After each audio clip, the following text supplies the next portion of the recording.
তো গাইস, তোমরা যেরকমটা দেখে নিয়েছিলে, আমি কিন্তু যেতে চলেছি ডাক্তারের কাছে ওই বোতলটাকে নিয়ে। এসো, আমি এখন রেডি হতে চলে এসেছি। দেখো, আমি চুলটা বেঁধে নিচ্ছি কিন্তু এবার একটা গ্রিন কালারের ব্যান্ড দিয়ে। তো আমি কিন্তু ওই বোতলটাকেও নিয়ে যাচ্ছি সাথে করে, প্রথমবার বোতলটাকে ইউজ করব। তো চলো যাওয়া যাক। এবার আমি কিন্তু এবার দেখো রেডি হয়ে চলে এসেছি। একটা সানগ্লাস নিয়েছি, কারণ কি আমার চোখের ভীষণ প্রবলেম হয় রোদে, এই জন্য সানগ্লাসটা আমি নিয়ে নিয়েছি। আর আমার মা দেখো কী করছে, পিছনে বসে বসে ওইখানে সব কাগজপত্র নিয়ে একটু ঘাটাঘাটি করছে। আমার ওখানে রিপোর্ট আছে।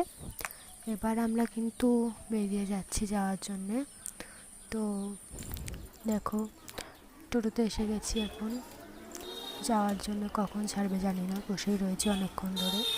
তো এবার দেখো আমরা যাচ্ছি স্টেশন থেকে সোজা আবার টিকটিক আরেকটা, কারণ কি ডবল টোটো রাখবে। আর তারপরে দেখো এখানে আমি লাইনে দাঁড়িয়েছিলাম ডাক্তার দেখানোর জন্য, এত বড় লাইন ছিল। তো তারপরে আবার টোটোতে করে চলে আসছিলাম আমরা। আসলে নিয়েছিলাম একটা বিস্কিট আর কুরকুরে, তারপরে বসে বসে একটু কুরকুরে খাচ্ছিলাম।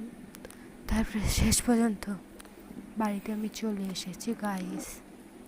দেখা হচ্ছে নেক্সট মিনি ব্লগে, বাই।